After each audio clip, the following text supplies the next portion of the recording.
Guys, if you're a fan of the Sly Guy podcast and you want to see more in your week, you want more slyness than just on a Thursday, you want something on a Friday, you want something on a Monday, you want something on a Wednesday, and if you're lucky, a Tuesday as well, get on over to patreon.com/Sly Guy podcast, where we've got a guest episode every single Friday exclusively on Patreon, kind of like this episode today, except on Patreon. So again, we're trying to do some on Patreon, some normal, and just, you know, see what works best.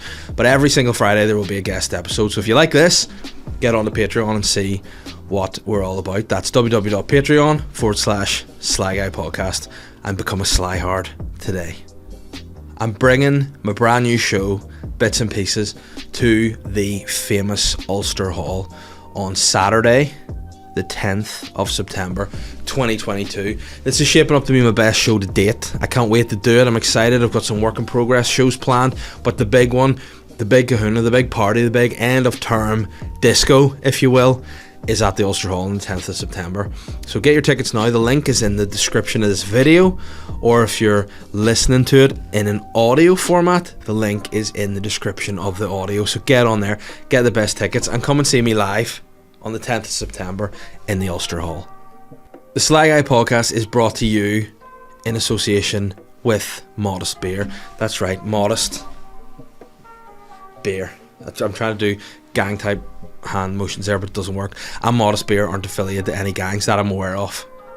But Modest Beer are an independent brewery. They started right here in Hollywood. It's like Scooter said, we started in 1994. In 1996, we're still on the case. Modest started a few years back, and they're still on the case now, a few years later. And if you want to know more about Modest Beer, head to their website, www.modestbeer.co.uk. Or if you want to follow them on social media, like everybody these days, you know, this is what the world's all about now, social media. Follow them at the handle, again, trying to do gang signs, not working, Modest Beer. Guys, enjoy the show. I'm the Sly Guy. Hello and welcome to the Sly Guy podcast with me, Dave Elliott. This week, we're doing a guest episode. It's not just my mug you have to look at this week. Oh no, sorry, Bob.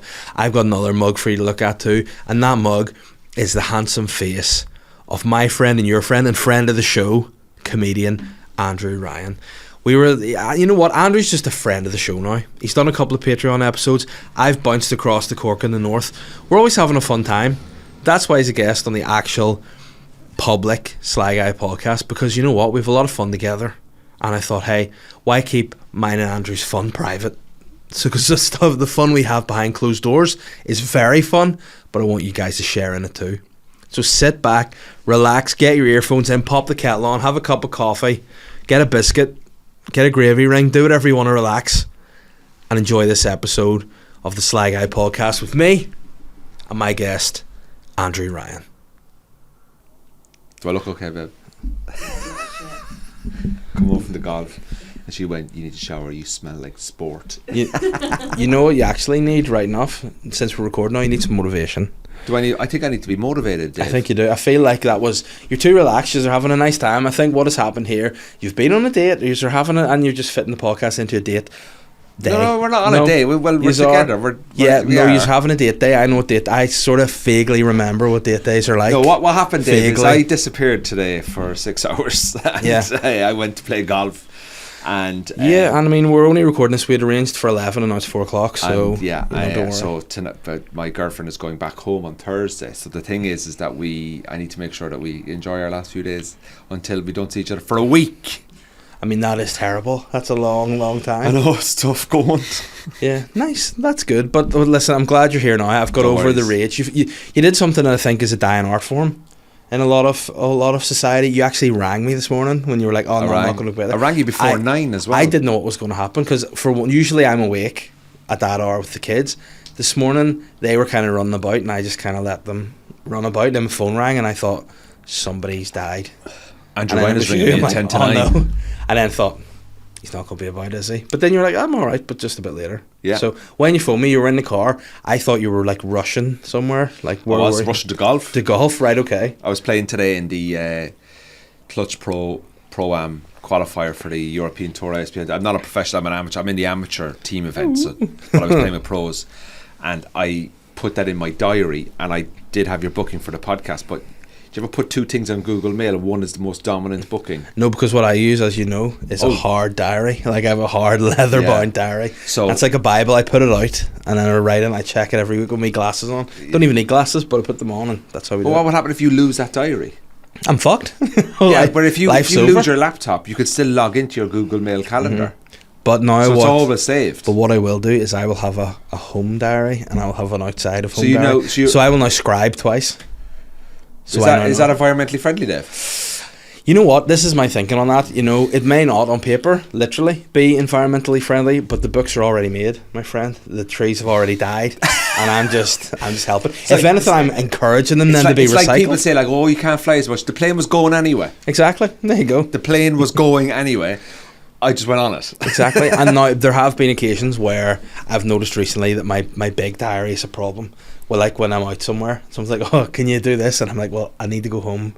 I only have the little diary with and I need it. So I'm going to actually start looking at having technology in my life. But I think you have a big diary and a little diary. So it seems like you check your date and you're like, well, this diary is for this, but the dates are in the other diary. That reminds you, why do you have two diaries? It's like you know when you do a wash at home, you've got the pre-wash and the wash. Yes. It's like just do the fucking wash. But like that's all part. Like see when you're doing a wash, what's your processes? Well, I have moved from 20-degree washes to 30-degree washes recently. Okay. It's a big step up for me. No, and that I take it that's not environmentally friendly. It's the opposite, isn't it? Well, it was going to be washed anyway, Dave. Right. Okay. If that's the logic we're going, that's fine. It's going to be washed fair. anyway. I was in New York on holiday for my birthday. I'm not. Trust me, I'm not rich, but I had saved up money. I'd never been to America before, and I thought I want to go to New York, so I went to New York for a week, and came back, and I must have done 5 washes since we've come back, and to the point now where we're running out of racks. We would delay a wash until clothes were dry on a rack. See, since we're being honest and saying fuck the the environment, I used to tumbly wumbly. I used to put all my stuff in a tumble dryer. Even on a hot day, that was the ultimate trouble I got into. Almost a divorce. The clothes. She came home, the sun was split in the sky. the clothesline was just spinning in the wind, nothing on it. I had the tumble dryer on. I thought she was going to murder me. Really? I thought I was getting killed. That is something I would do and be murdered for. Yeah, but then I do things now that are a wee bit sleeked. Like I will put stuff in the tumble dryer, and then if I know she's maybe 5 minutes from home, take it out and fold it and put it in the basket and be like, it was on the line. Yes, Dave. It's like it was very hot on the line. It was very warm. Yes, okay. Dave. Yes. Because sometimes my argument is like, well, we're paying the bills together, so if, I want them to be a little bit higher. It's all right. Yeah. Oh, I get pulled up on stuff. I get pulled up on stuff. See, I feel like you can't be your true self and tell me the true. Because my girlfriend is actually sitting on the other side of this camera, and she's looking at me. She's like, "Oh dear, you get pulled on stuff. You fucking say it. You say it. I'll be pulling you up later for saying stuff about me pulling you up. That's what's going to happen." She's just giving us the finger over there. I feel we should get her on. Yeah. Talk about the problems. Do you want to come on, Krishna? Well, what we could do. She's English, so she should be honest, really. No, what we should do is I've started doing a new podcast with my friend Psychic Glenn. Right. So he is a psychic and his name's Glenn, hence why it's called Psychic Glenn, right? So what we do, it's called the Psychic and the Stand-Up. So we just offer our services as some form of counselling service. So he offers his psychic advice, and I offer just my old dad man life experience. Your old dad man. And how's it going? We've done a couple of episodes and it's a good time with Aaron. How's it working with it? Look, let me ask you. Look, I know very little about psychics other than what I've seen on YouTube. Well, he gave that orb. Yeah. He gave me that as a gift, so he can see and hear everything through it. So just be careful. So he knows what I'm saying here. He will smite you. Yeah. And you know what? Really. Do you know whenever he came into my life, this is what I didn't know until the last time. We met maybe a couple of months ago, but I hadn't realised that his mum and his auntie were at a Robbie Williams concert in Dublin 5 years ago that I was at, and that's where our seeds were sown. No, and that's where that's just called a coincidence. Interlinked. That's a coincidence. Now you have it. So. Do you know Michael Jackson once performed? Not personally. Do you know Michael Jackson once performed in Cork? No. And I'm from Cork.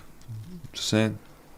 So that's basically what there's no link there. It's just a coincidence. I was going to say you aren't saying that Michael did anything to you now. No, he didn't do. I wasn't even at the gig. Right, okay, sure. But can I ask you a question about psychics? Yeah. I'm just curious about him. I don't know anything about I just want to put this. this on record. I'm not a psychic. I just can tell you what I know. Yeah. So what does he do? I'm sure I don't know what he does. Tell me what he does. He reads people. How's that? I don't know, because I'm not psychic. He's got powers. He can do tarot cards. He can, he's got medium skills as well. And he just, Do you know I'll what? tell you what he is. Above all else, he's a good judge of character, and he can offer advice based on that alone. And how does he get that power? It's God given, I believe. Do you know I have the power of St. Anthony? But he knows. See, that is flashing because he's. That's not he's flashed. It's not flashed. Yeah, it's flat. I can not see flash. it. It's Are you psychic? in post. It's Make not. it flash. That's not flashed. Ben, make it flash. There you go. But yeah, so This is a great podcast. So yeah, it's a good time. So what we do is just chat to people. So I think maybe after this, that could be the next one we could do. Get you in, and you can. I'd love to do that actually. Yeah. I'd like. Don't get me wrong. Like my mom, God rest her, she used to go to like a medium. She found great comfort in it. She went to this guy up in Dundalk, down in Dundalk, and basically she was terminally ill, so she was kind of going for hope or something, and she got a lot out of it. And I was really happy for her. Yeah. I just don't know what they do. So you hear of like psychics, like the only psychic I know is the guy in Phoenix Nights. Yes. And he comes out and he's like, I'm looking at you and I'm thinking one word, nonce. Like, and he goes Yeah. up to a couple and he goes, now John, you've got something you want to say to your wife. And he's like, no, I don't. You do? And he's like, no, I don't. And then she's like, you do? What is it? He goes, nothing. Ooh. You see, creating. So did you do that kind of stuff? Not so much, but what he did do, I asked him like, you'll ask what sort of vibes you can get off people, and he'll tell you what he senses from you, or what like. He'll sense impatience, impulsiveness. And the desire to go on a date and not do this podcast for me. That's what he could see. He's like, you're in Hollywood, you're like, the weather's nice. I feel really guilty. See, now in the summer when we're doing podcasts, the curtains are open, you can see it's a nice day. There's a bit of a view, albeit Beautiful view. but side of What's that view over there? That Downpatrick? that Is that Downpatrick? I don't know. Whitehead, Oh, is it Whitehead? Carrick. Is that a nice spot? No. We're in the nice spot. We're in This the is nice it, spot. yeah. Over there is nice to look back here and be like, I wish I was here. Oh, right, but it's not Yeah. good to look No. over there. No, so but do you- people over here just be like, fuck you? Yeah, but what happened? We did a gig at Lochshore in Carrick Right. for. I nearly said Prince Andrew there, but entirely was not Prince Andrew at all. Did you get 12 million? That's false. Did you get That's 12 million false. for meeting No. him? Did you get 12 million for We did meeting it for him? his mum. You did it for his We mum? did it for his she mum. loved it. She has been in her job far too long. She's been through the And ringer, lads. Because of that, we were doing a gig for the people of Lochshore because they love the Queen. Fair So play, whenever that's I was okay. there, That's we were okay. looking across here, and the view from there to here is nicer, to be fair, than the view from here to there. But Right. you'd rather live here and have a worse. Could I time. get booked for a gig for the Queen? Yeah, I'm sure you I'd could. love to do it. Yeah, I would say so. Like the next time, or for her next. Does she doesn't go to the Jubilee. gig, obviously. No, but Is I she mean, on Zoom, I then? think she sees it. I think she gets. She's probably I think she she's sees got a diary, 2 diaries, I'd say. One I would for say live she- comedy. but I one think for she might royal have events. a diary that someone keeps for her. And I think like she's that big time. She may have someone that She's keeps big. a diary. She's big for time, her. isn't she? Yeah, I mean, is she the most famous person in? Is she the most famous UK? 92-year-old in the world? She is. Probably, yeah, because your man died, didn't he, Tom? Tom. Later, Tom. Captain Tom. He Oh, was yeah. the most famous oldie for a while there. Yeah, And he died. passed on, yeah. But the Queen, she started to cut back her events, obviously, because she's Yeah. in her 90s. Do you feel that there's a point going to come very soon where she's going to pass on and it's going to go to Prince Charles? That's what happens, isn't it? Yeah. And I watched this thing on YouTube. I don't know if you can Google it. What happens when the Queen will pass? And it's called Operation London Bridge. So everyone just falls down. So basically, what happens is that if she passes away, Buckingham Palace contact number 10, and the code is London Bridge is down, and that means the Queen has died, and it's like 5 days of mourning or something. But what happens if literally London Bridge Bridge does goes fall down. down? And I'm like, oh, no. And it's like, no, this is the wrong. Boris would be the guy that would. They'd be He's like, the last guy you Yeah. want. Boris, the Queen has died. Party. You know what I mean? Like, but he would fully go, right, so London Bridge is down. And he'd be like, no, there's no safe word. Yeah. We mean literally the bridge is broken. The Queen's still alive. I'll stick her on, but literally. And he's like, oh, no. London Bridge is down. The actual bridge is 5 days of mourning. Yeah. That's what would happen. But yeah, Yeah. like she's 92. She's phenomenal for her age for Well, what she does. I sort of spoke about this last week, more so on the podcast because it happened last week. But I met a friend last week, a 92-year-old woman.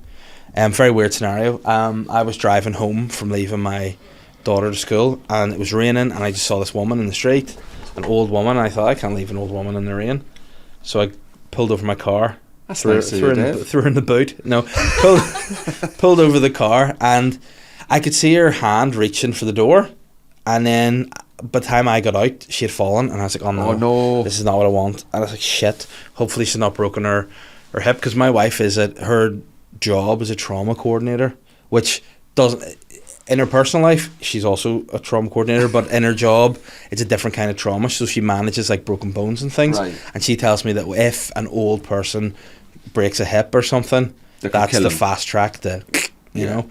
So I thought, oh no, I was just going to help this lady find where she was supposed to be, because she sort of looked like, No, I you're mean up this- for manslaughter. yeah, no, I mean this with love in my heart. She looked like she was an escape patient. You know, she was like wearing kind of pajamas, but also maybe a Oh. coat on. And I was like, oh no. So I got her in the car, and I was like, you all right? And she was like, yes. Just take me to church, like Hosea. And I was like, well, where's your church? And she was like, obviously here, and told me this address. And I was like, all right. So it was totally the opposite end of the city now, the city of Bangor, and I had to bring her to church. And I was asking her like, who, you know, do you know anybody or blah blah. But by this point, when I bundled her into the car, a neighbour had come out, and she wasn't like, I think the word bundled is a...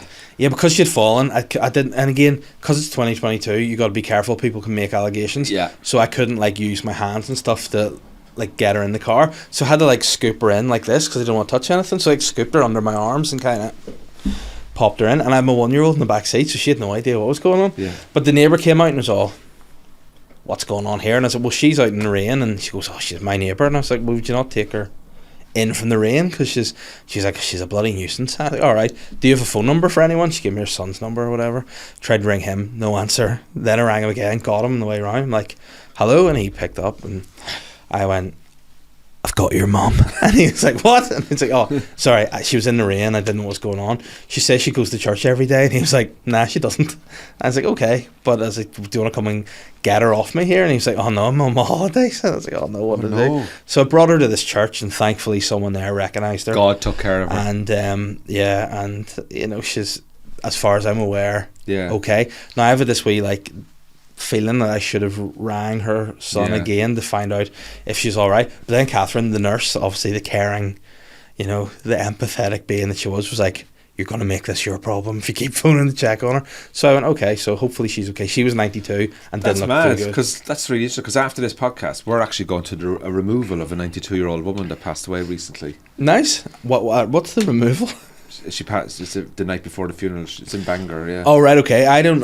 See, here's the thing. What, is that Did that you a not get the phrase? joke there, Dave? No, I didn't. I thought, because I mean, I don't know, because people start talking about wakes and all, and I don't know, because I'm a non-practicing anything. I thought, is that a phrase? Oh, like, so a remove. So like in Catholicism, maybe they have the mass, they have the no, removal, and they in have the Catholicism, you die. Then what happens is you could be waked on the night of your die. Now, I know what a wake is, Yeah. but have you heard the phrase waked? Has it originated in that, like, they try to have a bit of a party in the hope that you might wake up? No. So what you do is, it's a tradition where, say, somebody dies at, say, 8 a.m. on a Monday. Uh-huh. Now, you kind of... I mean, this sounds like a diary type event. I'm liking this so far. Like, say, 8 o'clock on a Monday, they die. I'm trying to get the dates right. It could be the Monday night or the Tuesday night, but what would happen is they might go away to be embalmed, and then come back to the house, and then what happens is they get waked, so they get put in the house, and people would stay in the house, and somebody will always stay with the body through the night until they're taken off to the church, and then the next night you have the removal, and then the following morning you have the funeral. So it takes about 3 days. Right, okay. So the removal of the body? Or? Yeah, like for example, my mom, she wasn't waked, so you don't have you don't have to wake somebody. It's up to the family whether they want to do that. So the person will come back to their family home, they'll stay there, and people will come to the house. There's always food and sandwich, and you know, people will go up and see the body and say to pass their respects, and then you would just stay there all night with them, and then the following morning the funeral directors will come to the house, take the coffin down to the church, and then that night then you will have your removal, and then the following morning you will have your funeral, and then your burial after the funeral. So I tell you what though, the Undertakers aren't really good crack, are they? no, Like anytime I've seen them, they make never a fucking fortune. Yeah, because they never go to business. No, the COVID for them, they were like, way hey, way hey. You see that thing online they had outside the funeral directors went, thank you NHS, Yeah. say, for all the bodies you're sending to us. Like, But yeah, it was a weird. Like I think I've said to you before, I've been brought up in a mixed marriage, so I kind of had both. you're a man Funerals, and a woman, yeah. No, that's the way it should only be. The only way it should be. Oh, But I was sort of, I remember my granda on my dad's side died, and then a few months later my granny on my mum's side died, and there were two different funerals, because it would have been weird to have buried them together. But on my dad's side, he just got, like, my granda just looked really young. Like, I didn't like him when he was dead, obviously, because it was sad, but I didn't like how he looked, because he looked like a Cray twin, because he was this old bald guy, but when they put him in the funeral, he like had him suited up, had his hair all slicked, and I was like, he actually has more hair there than he did when he was alive. I don't know what they've done there. It was weird. Strange. Like when my mum passed, and after at her removal, she didn't look like my mum. No. And I just think whatever way that I mean, it is a bit grim, but like, she just didn't look like my mum. I was like, yeah, it is my mum. Yeah. But she didn't look like my mum, because they do different things, Yeah. It's like, I didn't want to ask what they did, but she looked lovely, but she just didn't, the facial features didn't look like my mum. Because my other granny, who died a lot older, she was my granda's wife. She died and lost a lot of weight when she was dying, so like she just died of old age or whatever. But like, whenever she was I remember she had a really it's so disrespectful, she had a really weird smile, like it was like the Joker, whatever way they done it, there's no fat in her cheeks to kind of plump up, and you couldn't have like put like any fucking cotton wool in her mouth. There's no bone there or nothing. So it was like, she did look like, like that. And I remember my dad going, she looks shite. And I remember my mum going to him, she is dead, Davey, like that. And it's like, he's not going to look. And he goes, she fucking looks terrible, I don't know, fucking whatever. But yeah, it was in that moment quite amusing. Yeah. It was kind but of that's funny. A strange thing about funerals. Like, I've never been to a funeral. I went to a funeral once with only 4 people turned up. Mm-hmm. And that was quite sad, in England. Mm-hmm. Did you know the person, or were you just no, it was my friend's dad. Oh, right, okay. And we went to the funeral, and from when his dad died, it was about 3 or 4 weeks actually before the funeral actually happened. And I turned up because, like, my friend's dad's died, and from that Irish kind of background, it was like, make the effort. And, so you say free sandwiches? But like, like, you hear, like the way I was brought up was like, someone dies, you go off and you pay your respect, or you pass yourself. You might go to removal, shake the family hand, and say sorry for your troubles, and walk on. Yeah. You might get to removal, you might get to the mass. Just make yourself, just turn up and kind of give them the nod and be like, I'm here because I've heard the news. I turned up to this church in Charlton cum Hardy in South Manchester, thinking, I've only been to Irish funerals. Yeah. Went in, the gentleman was there, he was passed, and my buddy was there with his 2 brothers, one of his brother's wives, and then me and another guy. And when I actually look at it, when I actually add it all up, there was 3 family members, plus one wife of one of them. There was no grandkids there, and then there was me and another guy. And I remember just sitting there going, this is a man's life. Yeah. And I didn't even know him. And the guy next to me, who was another friend of mine, we were all like buddies, he didn't know him either. So like, we were there because we were friends with his son. Yeah. And then we were like, where's the community? And what did they say? Was it just the way it was, or just that was it? As soon as nobody finished, liked them? We went to the pub. No, it was just like, that was probably that sort of community. I find that Ireland, we're the best at funerals. Like. Ireland love a funeral. We are the best. I always say we'd win gold medal in the Olympics if funerals were a category. Yeah, we'd win it hands down. But I went to this and I just felt really sad. Yeah, that they didn't have that sense of community there. Yeah, see, now you're mentioning it, every funeral I've been to, in a non-disrespectful way, has been hilarious. Yeah. Like, there's always been something, and I think it's because you're like extra on your good behaviour. You're like, I can't find anything funny. Yeah. But even the slightest thing will make you. Yeah. You go. My great aunt died, and I don't know. I think it's because there's a lot of family from all over. So that it was the first streamed funeral I'd been to. So they had a live stream, so family abroad could. Did you put in comments? Could watch it. I couldn't see the comments. Thankfully, I was up on the stage I was getting ready to. Who's the guy in the black? All right, is that tell that priest to hurry up? But the priest had called me up to do a reading. And he didn't intro me too well. Like, it was like, when you do next up, you may have seen this guy on BBC One. He's toured with Shane Todd. Today he's live in St. Catherine's Cathedral doing the reading from the Apostles, St. David. It's Dave Elliott. I loved Margaret. She was a fine woman. I would have loved to have done that. But speaking of that, her name wasn't Margaret. Here's the this is another thing, and I needed to figure this out to make it a bit, because it's something that grates on me, right? Old women, what is their secret? Why does every old woman have a code name? Why do they never go by their real names? Anytime like an old family member dies, you go to the funeral and like, that's not her name. Yeah. You know? Oh. I went to like Peggy. My Aunt Peggy dies. Marguerite. I'm like, hold on. Yeah. That's not her name. My Aunt Ethel's actually called Emma. Yeah. My Aunt Sadie's Sarah. My Aunt Nell's Ellen. Like, what the fuck? Because He's back like in the day, Toots you or didn't want to something? give away your real name. This is true story, Yeah. Dave. This is so right. I have an uncle, my auntie, Bernita, her husband, Jack. Uh-huh. Jack's his name, right? It's not his name. Yeah. His name is Bernard. So, Right, his name is Bernard, right? True story. And I go, why did I call you Jack? Because it just stuck. Yeah. Now listen, there's another one. I have another auntie. Mhm. Her husband Frank, many Yeah. years ago, was he was a builder. Yeah. And then something happened at work, and he had to go to hospital. Yeah. So they rushed into hospital, and they walked up and they said, "Oh, we're here for Frank." Yeah. Smith or whatever. Said that was the surname. Say Frank Smith, and they were like, "We don't have Frank Smith." And she's like, "This is his wife." Yeah. I've been told he's in his hospital. Yeah. Frank Smith. We don't have Smith. And then she was like going back and forth. She went, "Oh, James." Yeah. And you want me? Yes, we do have a James Smith. And then she was like, "Oh, sorry, we just call him Frank." I was like, Yeah. his own wife didn't even know his fucking name. But where that is. But do you know in the south? I don't have to do it up here, but in the south, my uncle Jack or Uh-huh. Bernard, his middle name is Mary. Right. Okay. So I know some of you won't believe, but you can Google it. It's true. But in the 50s and 60s, Uh-huh. a lot of boys when they were born, and stuff, they would often be given a woman's middle name. Uh-huh. So my his middle name is Mary, and I met someone else as well whose middle name is Mary. And they're a man. But for what reason? Just It was a tradition back in the 50s and All right. 60s that there were. I mean, It doesn't happen was it a anymore. tradition or just banter amongst a group of mates now and their sons? Call them Mary. No, I swear to God, every time every so often I see him, I say, "Jack." I always say to him, and I say, "Well, Mary," I greet him and I go, "Well, Mary," and he's like, "Ha ha ha ha ha." "Well, son, well, how are you?" I goes, "Well, Jack, it's actually Bernard." But yeah, like people have different names. But it's baffling, and it's just I think a thing here now. I remember we were at the dinner with our friends one time, and there's my friend's wife was telling me a story about her stepdad. She was like, "Yeah, there's a cousin named after her stepdad. His name's Jack." I was like, "Okay."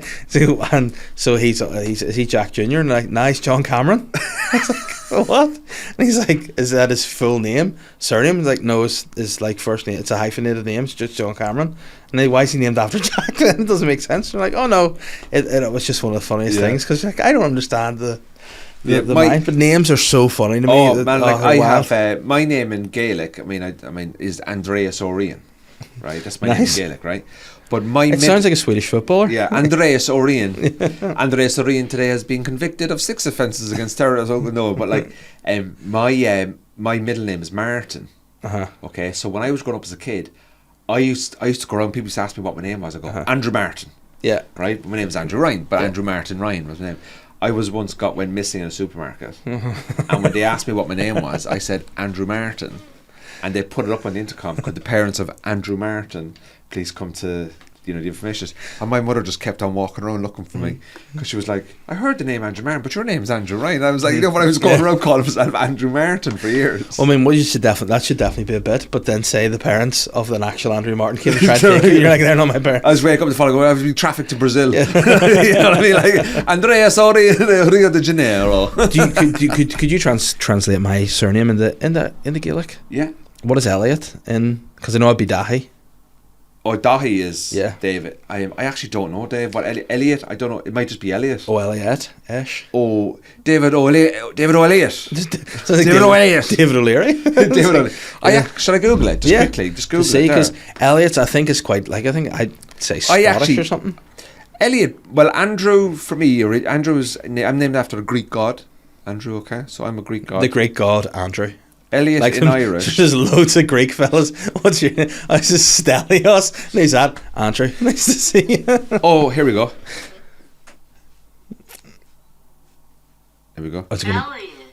Elliot. Elliot. That just sounds like somebody that's about to bully me. Elliot. Here we go. Elliot. See, it's E fada ILIT. Add a second T there, Andrew. Come on. Oh, there's 2 T's. Yeah, there's 2. This could change it. Oh, this could change it. Oh, this could change it. Hold on. Elliot. There's 2 T's in it. I think Yeah. it's the same, mate, to be honest. Oh, it's going to be such shit. This is the content people are waiting on. Here we go. Elliot in Irish. Oh, Eliash. I would say. No, I think it's The surname Elliot comes from Scotland. Yes. I don't know why. I have no affiliation to Scotland at all. Elliot in Irish is Eulagud. Yolagud. I like that. Dahi Yolagud. Hold on, let me. Dahi Yolagud. That's a good one. Yeah. Here we go. There you go. Nice. Uligud. Oh my God! Welcome to the club. Yeah, there you go. Dahi Yolagud. Yeah, it's €20 to join. There you go. Elliot is Uligud. Yeah, Yolagud. Dahi Uligud. August Andreas Arenas and I'm dumb. Yeah, there you go. There you go. Can you speak any Asquelga? No Irish. I speak about -1%. I'd say I couldn't talk to. Well, yeah. Did you get taught Irish in school? No. Oh, right. Okay. No, we got taught parades. Oh, very We got good. taught how to march. Yeah. Yeah. I just got given a lamb bag and just got sent out into the street. Are you excited about the 12th day? Oh, I'm going on my holidays actually. Oh, very yeah, good. I'm one of these ones that we'll just leave and Yeah. avoid any. Again, I'm staying. but you're I'm going to fight any man. but you're on the I again couldn't every give a time shit, man. on the I border. don't care two fucks, but Aren't you? You're on the Knocknagunny Hollywood border. I'm so on you're gonna be able to see I'm both. on the Hollywood side of the Knocknagunny border. Yeah, but no, you know what? It's a weird thing I don't because care. I think they If it interferes with me, it pisses me off. Don't interfere with me with it. Yeah, but you know what? Don't I ruin my think day. Don't block the roads. it's like whenever I worked a normal job, I loved St. Patrick's Day, the 12th, any time they got me days off work. I didn't care what it was because it's one of those things that yes, it can be annoying and disruptive, but if you're not involved in it, just keeping your gaff. Maybe when the Queen dies, we get 5 days off. Mm-hmm. Nice. But then this is what I was thinking. I don't know why I'm doing this. It looks effectively evil, but I thought she's going to die soon. Then London Bridge is down. Prince Charles will get, I nearly said elected. It'll be anointed, whatever they do, christened, crowned. He will be. There'll be a big brought ceremony in. for that. So there'll be a big ceremony and some leave. Does his wife days become off. die as Queen or Queen number 2 or something? She's 'Cause getting the Camilla. name. She's getting the name Queen Camilla. If you But get she's it. not the Queen. No, but she's going to be. Her title will be Queen. And- but he'll die soon too because he's old, and then Well, he's only there'll be about 70 odd, is he? more leave. Have you seen his fingers? Mate, he's gonna. His live. fingers aren't in good nick, like. He's one of those fellas that like hang on. He's been waiting long enough Yeah. for that job. But will the national anthem change? God save our gracious King. Is that what happens? Yes, it'll become that. I need to show you. Have you seen his fingers? Please, have you seen his fingers? Prince Charles' fingers. Yeah. Why? What's wrong with him? What's wrong with his fingers? I'll I'll tell you how I know. what Charles fingers look like. I know. What's wrong with his fingers? They're just really weird. Prince Charles' fingers. I think someone has said, "Why? Is it just? Are they fat or something?" Well, what's weird is Are they small? You type it in. It goes Prince Charles' wife, Prince Charles King, Prince Charles fingers. So it's a known thing. But he's got like bloated wee fingers. Like they don't look like they're not in good nick. Oh, it looks like he's been in a house fire, and that's what happens after the fingers have been burnt. Yeah. What's wrong with his fingers? I don't know.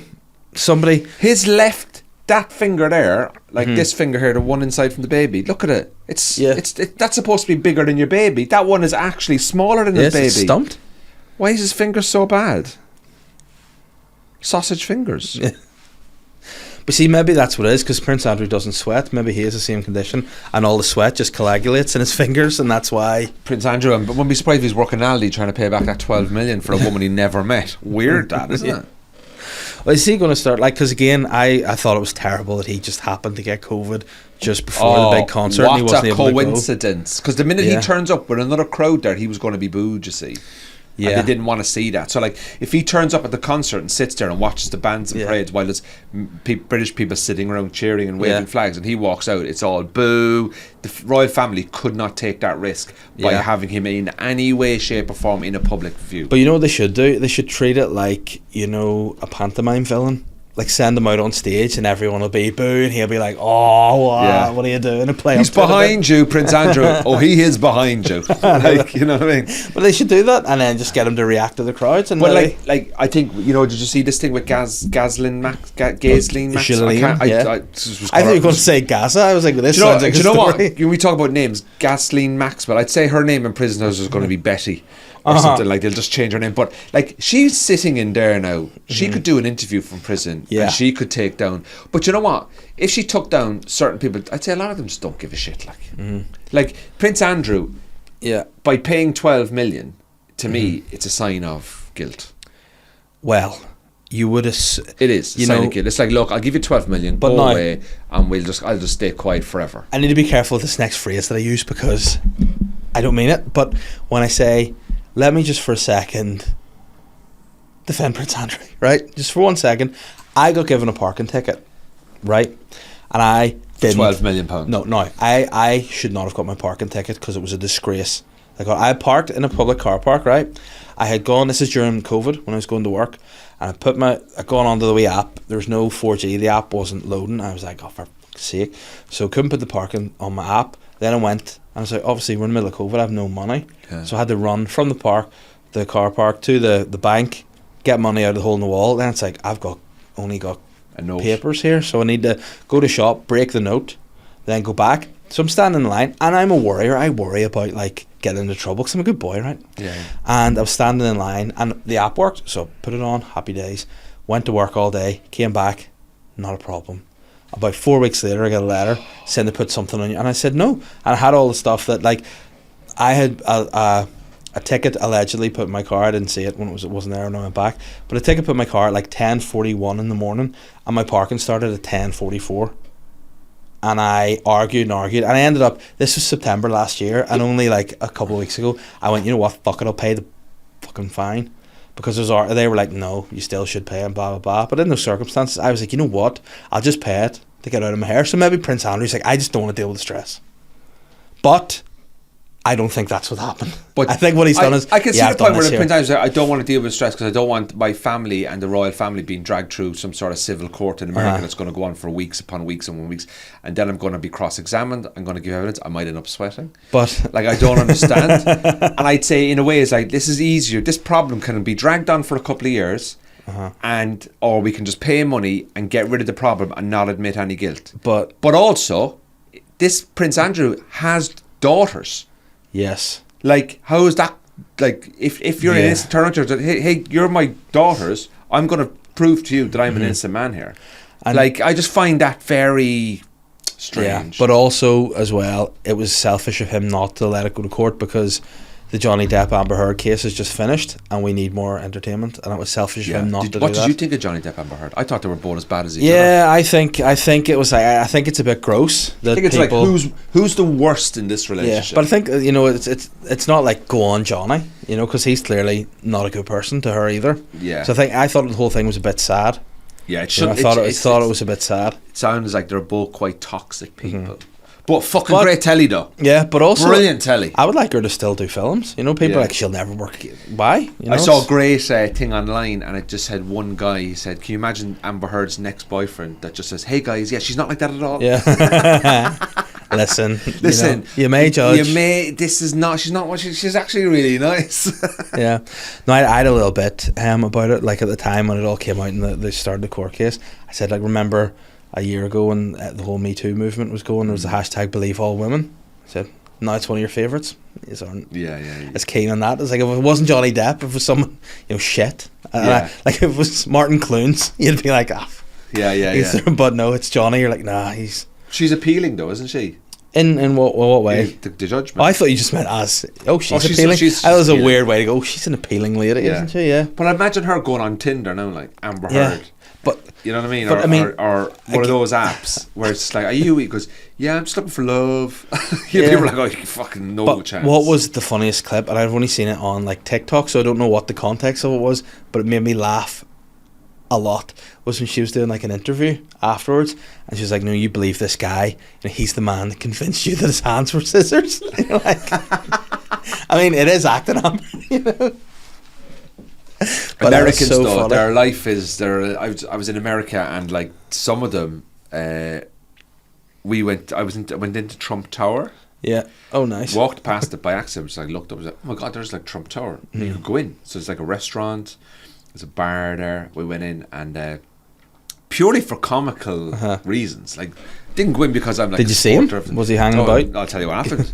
We walk in, kind of just walking around. Gold. There's gold everywhere. Yeah. Like, wasn't there? Right? And He's tacky, isn't he? He doesn't Yeah. have like he needs to get Lawrence Llewellyn in there, Yeah. sort the place out a bit. yeah, it just seems a bit sort of like it's a bit too flashy. And there's like these gold lifts on the left hand side when you go in. So we go in. There's like a canteen there. So we go in, and I had to actually do some bits on the laptop. So Krishna, my girlfriend, got teas and coffees, and while she was getting tea and coffee, she started talking to people in the queue, and the guys in there work for Donald Trump in golf. So Right. they'd just come back from being in Ireland playing a Trump Doonbeg, which is his golf course, and so they got chatting anyway. And next thing you know, we were sitting down, and she was telling me, I was talking to like the head of Trump Golf, and then next thing, the head of Trump Golf's son comes over, and they were all like, "Oh, been to Ireland, blah blah blah blah blah." And then we kind of like, I can't believe we were just hanging around and walking around. But eventually, he came over and invited us into this bar that wasn't open. Yeah. And in the bar is like full of Donald Trump pictures with like the North Korean leader, like all this kind of, you're like going, these are not like, it's not even a picture with fucking Hitler, like, Yeah. you know what I mean? And you look at that picture, and go, which one's which? You know what I mean? Yeah. But we're talking to him. Man, and he was telling us that Eric Trump, his son, was upstairs. As we were talking to him, was upstairs in the apartment block. In his gaff, just? In his gaff. And he was like, Donald Trump gets bad press, but he's a really nice man and all this. I was just standing there going, all right, yeah. Like, I didn't know what to say to him. But you could tell from talking to this guy that there was nothing I was going to say about Donald Trump to him. Like, if I had sat there and started talking about the election being stolen, he was going to eat me to shreds. You know that kind of way? Yeah. It was definitely stolen. You could just tell he was a Trump-esque. The teeth Yeah. were white. It was all like, Donald's are great. And then he showed us a video of him sitting 3 or 4 rows behind him at his Donald Trump's inauguration. Yeah. And I was like, this is just fucking... Wow. And then he found out I was a comedian. He goes, hey, you want to come back here and put a show on? I'll pack the room out. Yeah. Let's just exchange numbers. I was like, oh, Jesus Christ, what's happening? Next year you're going to see me 2024 behind Donald Trump with the Troy around. He goes, go Donald! Go Donald! Well, look, if you need support act, that would be a lot of fun. That'd be some crack, wouldn't it? It'd be so I bad. got a picture taken next to the flags and the Donald Trump, which is like, I think he was the 45th president, I can't remember. And I put it up on Instagram stories, and somebody messaged me going like, what are you doing that for? I was like, mate, it's a fucking laugh. Like, I don't even have a vote in the American. I walked past it, thought, oh my God, I'll go in. And we went into the shop. There's a Donald Trump shop in his building that sells Kering's Trump 2024. And you walk in, the guy working behind the counter, as soon as we walk in, was like, Trump's going to win 2024. I was like, oh my fucking God, these people are actually real. You know the shit you see on CNN and stuff. They were there, they were like, Trump. I was like, there's people in there like buying Kieran. I was like, oh my God. But see, with Trump though, if he wasn't the president or in any kind of power, he would be quite funny. But the fact that he's got control, you go, oh no, this is worrying. Like, I heard he did a podcast and it was one of these, like, not Jake Paul, but one of those type guys podcast, and on it they were asking him, like, so what's happening here with Biden? And obviously Putin is kicking off over in Russia and all, and he was like, he's a great friend of mine. There would be no trouble if it was me. And he goes, and Kim, gentlemen. And they're like, what, in what world is that? Like, that's like saying, like, if Ireland don't win the next soccer World Cup, but if I was playing, but I'm not physically fit enough or good enough to be a soccer player. Like, the guy just spouts fucking bullshit. Like, but it's he is like, he is the personification of the online presentation. But he's a personification of new media. You know, so that's exactly bullshit, like, exactly what he is. All chat, but no actual substance or knowledge to deliver what somebody who is the president of the United States. But I think he'll run again. Yeah, and I mean, I think that's the problem. He is so divisive that he'll run as an independent. I think, but it's so toxic now. Like in America, it was just horrendous. It's when I was there, like, we were in comedy clubs and stuff like that, and we were like, so we're not out in the States where parts of America where it's like real Trump-esque. You know, you're in New York, it's a left-wing liberal. Weed is legal, all this kind of stuff. There's gay pride was on when we were there, so you don't so you don't really see all that. So like, you're kind of like within your own country, within a country, you know.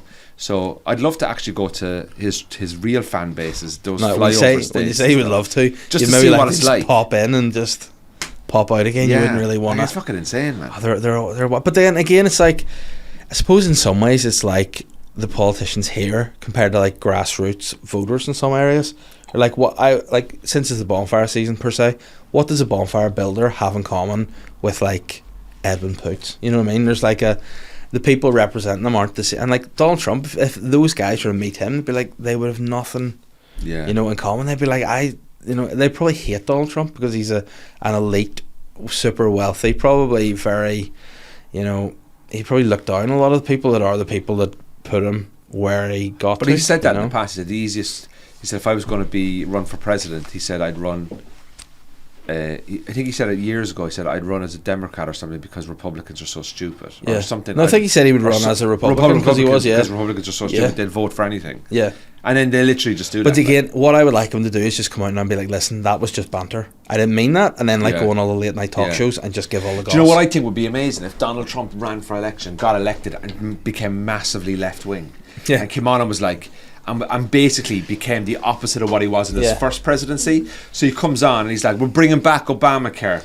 Yeah. We're gonna, you know, gay people have all the rights. Abortion is now back being legal. I'm gonna bring in all these left-wing liberal. What will Donald Trump fans say? Donald Trump's been taken over by aliens. They won't even believe, because it's like, I'd love if he went back in and went to the complete opposite. I just see this. Imagine Trump, abortion's back, baby. Abortion's back, baby. That should be the tagline of Trump. Abortion's back, baby. You know what I mean? But I think if he went in and now he came back and he did the opposite of what he did in the first 4 years, and became and appealed to like all the young left-wing middle class and all that, and all his then supporters from 4 years ago or his first term. I guarantee you won't believe that is actually Donald Trump. They think that was like an act. They're so fucking deluded. It's a cult. Yeah, it's a cult. 100%. It's 100. Have you ever met any famous politicians, like in Ireland, in Northern Ireland, or anywhere? Yeah, who've you met? A few. I've met. Probably I've met Edwin Poots actually. What was he like? I mean, let's just say he wasn't my vibe. You know, I found him to be a little bit. I can't imagine any politician is going to be my vibe or your vibe. I've met Alex Maskey of Sinn Féin. He would have been on a few. I would have worked with a few politicians in my old job. I would have done that. Alex Maskey was actually, I thought he'd be quite scary, but he was a nice guy. Yeah. You know, Nelson McCausland. I thought you were going to say Nelson Mandela there for a second. But if you did, Nelson Mandela was third in line. If you said Nelson Mandela and Nelson Mandela was third in line. Yeah, you know, I met Mary Lou MacDonald. Oh, and the Pope. You know what I mean? Like, but no, Nelson McCausland in the DUP, I met him and I nearly got in trouble because apparently I was cheeky to him because we were at a Christmas event. Was he that sensitive? And no, I was sensitive. But we were at a Christmas event and there was buns going about and he was like, oh, I'm sure you'll take one. And I was like, oh, piss off. Yeah, but then he got voted out, so hey, who got the last laugh? Who got the last laugh? You know, but you should send him a DM.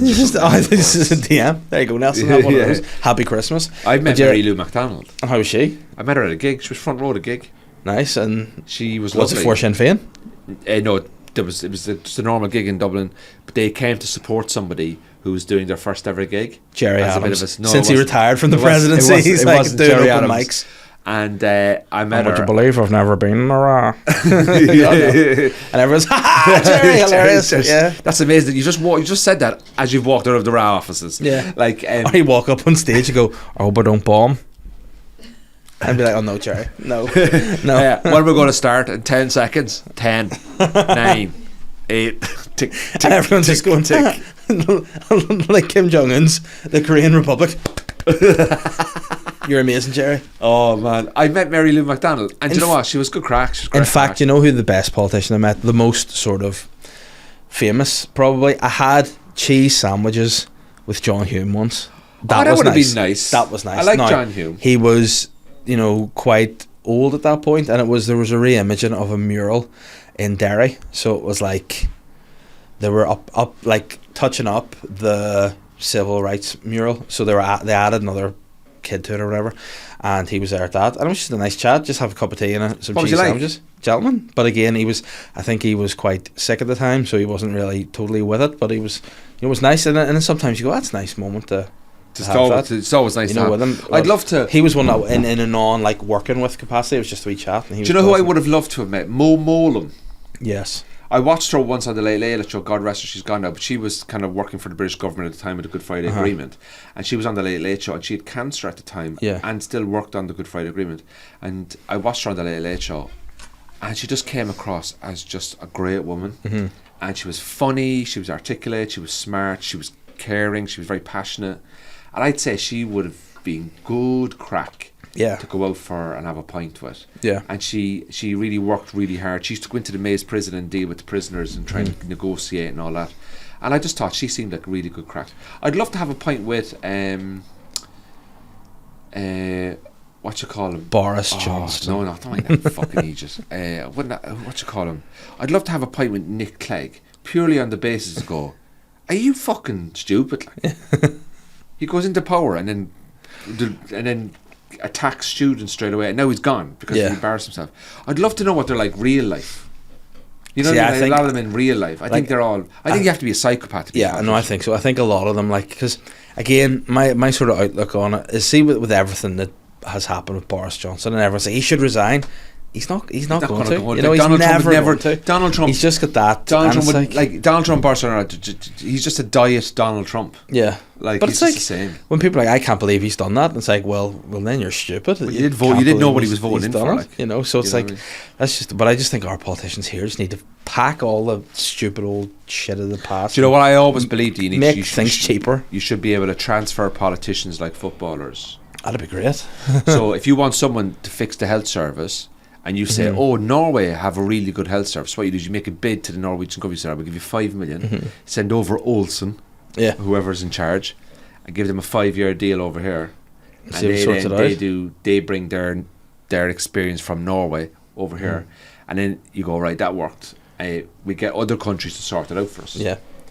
But you know you what? can't do that. You know what I do like though? Sometimes I like it. I've seen recently that Leo Varadkar, him and Sinn Féin don't get on. So whenever you watch some of their debates together, it's almost like you could sit there like, Yeah. you know, it's very sassy. Leo Varadkar basically just keeps going into the past. Yeah.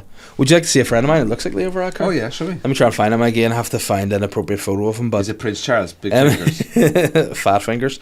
No, it's my friend. I'll not name him because he probably thinks I don't really look that much like Leo Varadkar, but I would. What's the name? Hold on, let me see. I'm not going to say it. He's not on social media really because he Because he looks like too Leo much Varadkar, like Leo Varadkar. and therefore he's going to get loads of abuse. Yeah, hold on. I need to find like a decent photo of him where he's not like making a strange face at me, you know. That sort of way. This is great. This is the content that people tune in for. Is people scrolling their phones. Nah.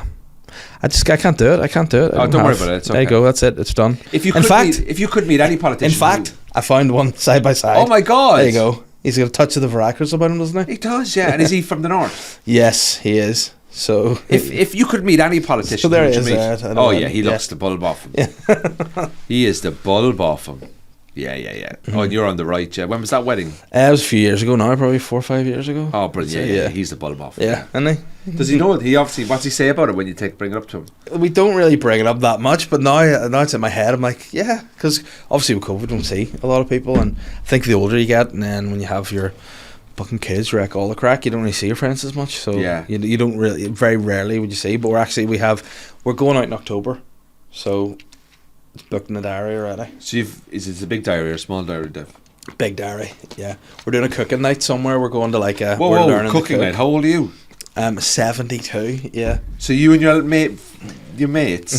What Yeah. do we do? We're like, tonight, girls, fucking having it right. No, we're going to go and learn how to do tiramisu. It's well, no, nish. We're not doing tiramisu. We are doing, I think, it was initially supposed to be curry. It's supposed to be teaching us how to do curry. We missed that night, so now we're doing like, I want to say Central European cuisine, whatever that may be. Yeah. I imagine goulash. McDonald's. Yeah.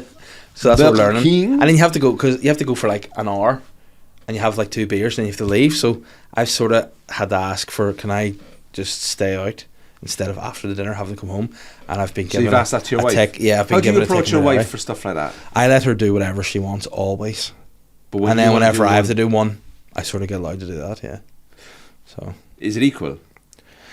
well, not really, because I don't know if you notice this, but sometimes I only recently hit me. I was like, I have no social life, and then I think, Oh, Dave. you know, it's sad, but it's because whenever you're out doing gigs and all, you see your mates. That's your almost, social life. and like she's like, well, you're out with your. I'm like, but this is my job now. You know, it's different. Oh, but yeah. my other. Oh, yeah, But yeah, like yeah, my yeah, I know, real yeah. mates, I don't really see anymore. And when you're not working Mhm. and you have a night off, you don't want to go out. No. You want to stay in Yeah. because you're going out all the time to work. Correct. And you know what? This is the funny thing now. Again, my wife's a nurse, and she did a bank shift in the hospital, and she worked for 8 hours on a Sunday in a busy, overcrowded hospital, and I earned more for doing 10 minutes in Coal Island than she did for that 8 hour shift. And I sort of felt I was proud. You know, I was proud. I was like, you know, there you go. You don't need your pay rise up the NHS. You know, it's like, but I thought, yeah, that was hard to justify. You know? Very hard to and justify. And then I was trying. You know, when you try to justify things, but you know you're wrong. I'm like, but I had to drive an hour there. You're only 20 minutes up the road. 10 minutes. I had to go, and then do you ever try to do this? You don't understand the emotional, the stress of trying to figure out a set, and it can be draining. I must say, my girlfriend is very, very good at understanding the hour before the gig. Right. See, She is very good at that. So, like, we were doing some gigs down in Dublin, and they were quite big gigs. We did Vicar Street with Jason Manford, and about an hour before the gig. hold on, I'm catching that name there. Oh yeah, sorry. You know, put it away. It's all right. It's all on my Instagram anyway. So who gives a fucking shit? Like, so we were doing a gig, but then you know, like that hour before you go on, you're just kind of a bit tetchy, aren't you? The hour before you go on. Well, I can all day. you know what? I can compartmentalize it to that hour. Yeah. I can get it down where I go, right, an hour before I go on, there's times where I just want to be left alone. I don't want to be doing anything. I just want to sit and think and just kind of like, you know, and she is, I must say in fairness to her, like she just does her thing and kind of leaves me be. Even if I'm just sitting there like on my laptop or just like the odd time when you're just kind of staring at a wall or something like that, because you just get into a zone. Yeah. And I think like, and people don't realise that there's a lot of, you're not, you know, there's a lot of thoughts, especially when you're driving to a gig, you're getting into this frame of mind as well. People go, you have to get in a frame of mind to be a fucking normal job in an office. And that goes, yeah, but it's different. Like it's very. I've done office jobs and you've done office jobs. It's a different frame of mind. Oh, so you never stressful like. So you never took an hour before you went into your office job getting psyched up? I every morning. No. I'd be just in my head just looking at previous spreadsheets. Let's get me in this mood. No. But do you argue? When I say not argue much, but like say for example, if you had a Saturday night off and I rang you and I said, Dave, I'm off tonight as well. Let's go into Belfast, me and you, 4 or 5 pints and a curry. Would that happen? She would probably say yes, but in my head, I don't think. I'd be like, well, I would probably be thinking more of the reasons not to than her, you know, because I don't like you first and foremost. But no, but no, it's more. I think maybe I'd overthink it. I think she'd be like, "That's grand, do it." But in my head, I'd be like, "But if I do that, exact same. I'm the exact same. You know, do we have cover for the kids tomorrow? Are you going to be? You know what I mean?" And I'd be like, "Oh," and then rather than she'd just be like, "Would you just go?" Right. Because I remember during when the first like lockdown was lifted a bit and you were allowed to drink in people's gardens, one of my friends was like, "I've just got new decking out the back. Come around and have a beer." And I was like, "No, why would I? You know, I can't. No, this is." And then thinking, "How am I going to get home? All this shit and there's no taxis and blah blah." And then she just went, "Would you shut up and go? You'll have a good time. Maybe if you stopped sitting around with a grumpy face all day and went and had a bit of crack, you might enjoy it." And honestly, it was one of the best nights ever because he had brought his TV out the back where the rugby was on, and it was just a couple of guys shooting the shit, having beers. It was great. And I was like, maybe if I didn't make everything so bloody difficult for myself, it'd be quite all right. So yeah, I think yeah, that's interesting. Yeah, but I did actually. There was one of our friends who they had kids first, and then they were planning a night out, and she was like, "I need like 3 months' notice," and we were like, "Fuck me, what's her 3 problem?" months' notice for a night out. Yeah, Fucking and hell. then now we were like, "Oh, I get it. I see." You know where what? she's I came coming home. from, I get came it. home today. I said to my girlfriend, "So should we just go out tonight? Dinner? Just go for tonight for food. See what happens. Go for a walk. Whatever." Just that great freedom of to do that. Like, it was amazing. Yeah, but the good thing is nowadays there is a market, a black market, albeit it's something you have to do it through the dark web. But you can sell your kids, and I'm looking into doing it now. And there are guys who are coming here to check. I know them someone out who would see. like them. Prince Andrew got 12 million in the bank. But unfortunately, he had put a bid in, but he's had to lie low for a while. He's had to lie. So, He's got COVID. You know, so we'll see. But yeah, that's it. I think it's definitely easy now. Like, it's nice to know that my babies I'm finished.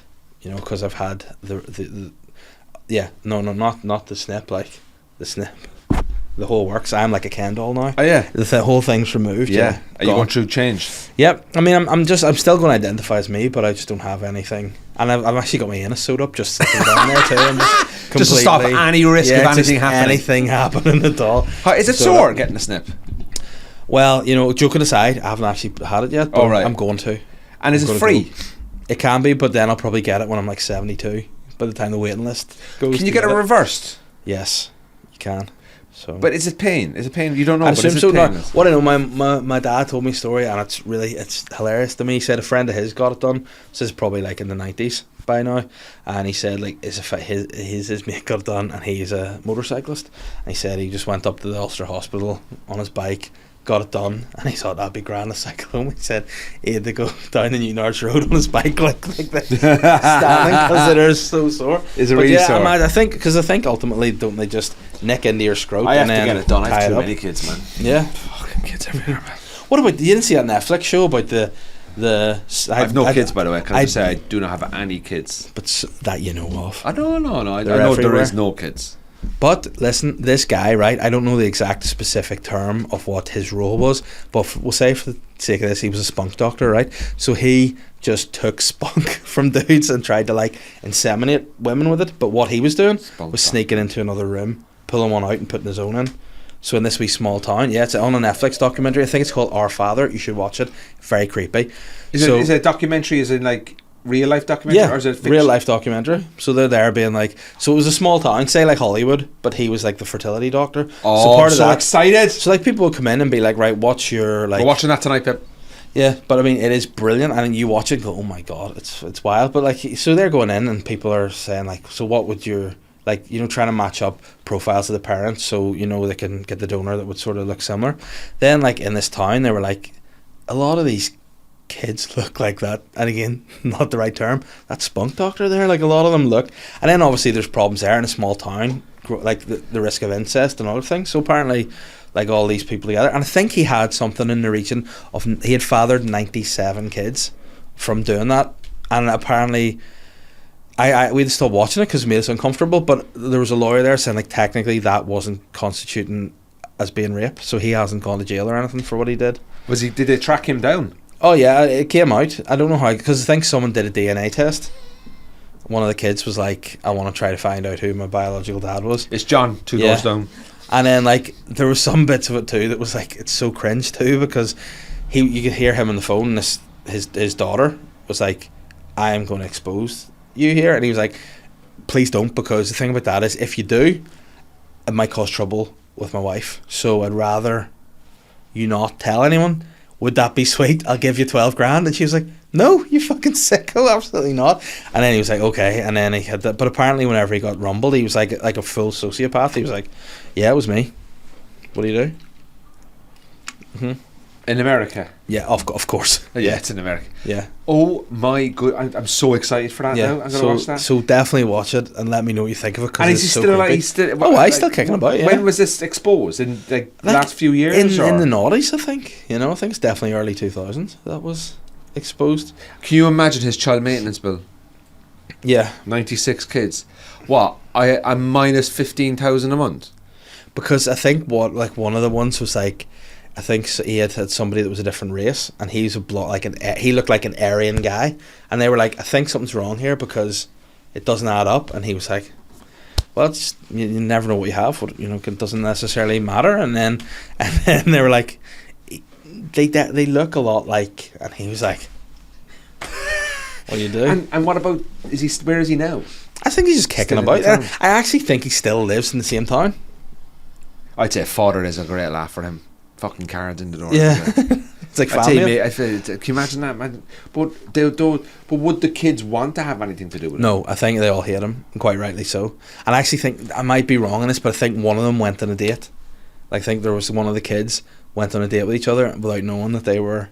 Yeah, that's cruel. Brother and sister. That is really cruel. Yeah. That's like living in Glengormley, like. Yeah, which nearly was my fate. Nearly my fate. Thankfully, I avoided that. Yeah, that's mad. But there was someone asked me last week on the podcast. They were like, "Have you ever heard of the Whittaker family?"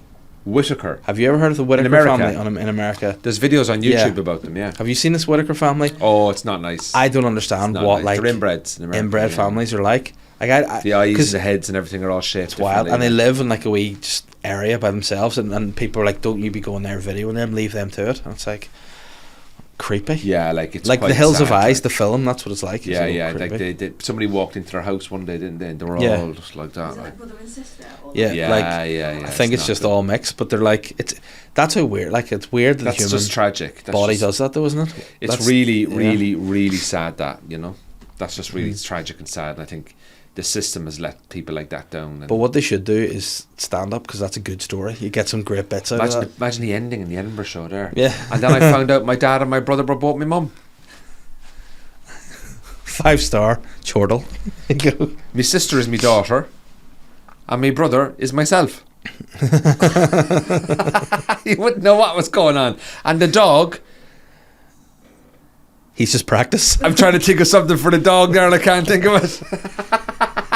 That's just fucked up. Yeah, it's mad. Are you doing Edinburgh this year, speaking of fucked up? No, I'm not doing Edinburgh. I'm actually on tour later in the year. I'm doing Belfast in November. All tickets are available on andrewryancomedy.com. I'll put a wee link to it. Yeah, if you want to come and see me, I'm here. But no, I'm writing loads, and I say loads. I've written a new show. I still have about another few bits left to do in it, but no, I'm just gigging, podcasting, my podcast Cork in the North, obviously, and I do the solo show here in Belfast, and I'm basically, kind of like changing a few things between now and the end of the year, so that 2023 is going to be a bit different. And but no, just a lot of gigs around the summertime around Belfast, Dublin, London, and then the tour in November. Have you seen the way the outrage about the Edinburgh app this year? No. They're not doing an official Fringe app, for some reason. Right.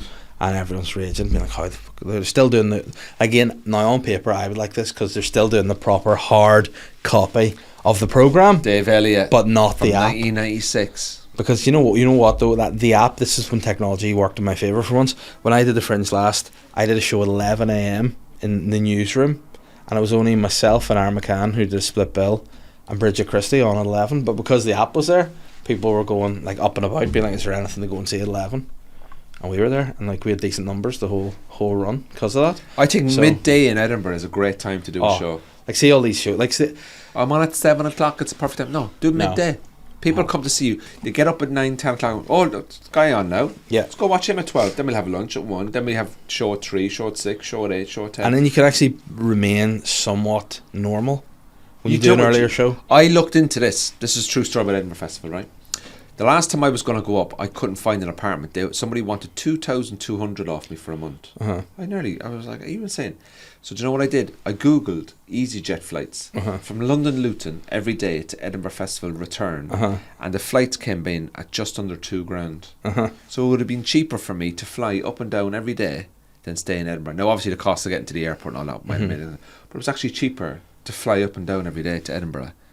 So fly up at 10 a.m, do your show at 2 o'clock, get the 5 o'clock flight back, finish at 3, get out to the airport for 3:30, 4 o'clock, 5 o'clock flight back, home for 6, 7 o'clock, have your dinner in the evening, get up again, back to the airport, fly up, do your show, come back. It's still cheaper than the accommodation. You know what? in Edinburgh. There's a show in that.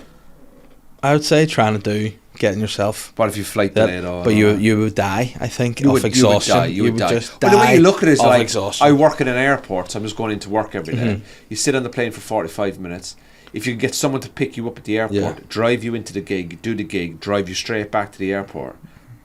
Do you know what? I would do it, but I would document it. Have a documentary team following me, which then doubles the price of the cost because they have to fly as well, which makes it completely ridiculous. But I would do a documentary on...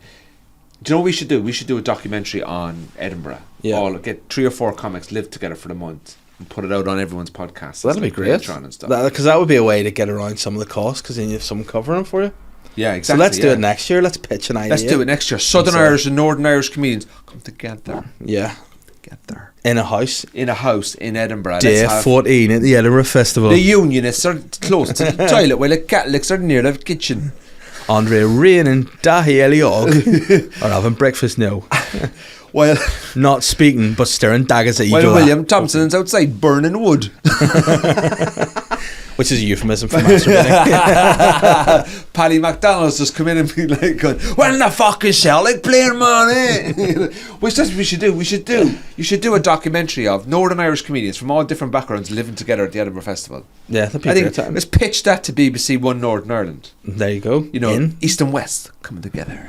But yeah, that was it. So I mean, I think this has been a lovely chat, and It's been great, Dave. And Thanks so much. It's been on my shoulders a long time, knowing that I am stopping you guys from dating here. No, we're not yous dating. are- No. Yous are We're- going on a date here. Yous have stuff No, planned. we're actually going to the the- relationship counselor. Oh, to the relationship. I think you nearly said the merchant there. And I was like, fucking We're not hell. going to the merchant. He's Do you just get fucking back made of from money, New mate? York and Do you he's get heading fucking to made the- of money, mate? Do you get fucking made of money? Go to the merchant. So you get paid too much to do that empire. That's what's going on. Oh, yeah, That's it. exactly. Those guys No. are paying you way too much. No. So no, it's been so nice to come back on the Sly Guy. Thanks for having me. Yes, but I no, think there's thanks for something in coming us, doing Southern Irish, Northern Irish. This is comedians why working this is together. why I'm cutting it now, so don't want anyone else to hear. We get this idea written up and get it sent. That's what it is.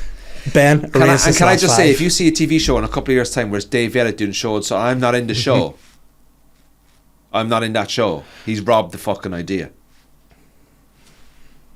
Not only that, I'll cut your fucking balls off, man. Okay, unlucky they're not there. They're already gone. Thanks for having me, Cheers. man. Yes, Good to see you. pleasure. Take it easy. I'm the sly guy.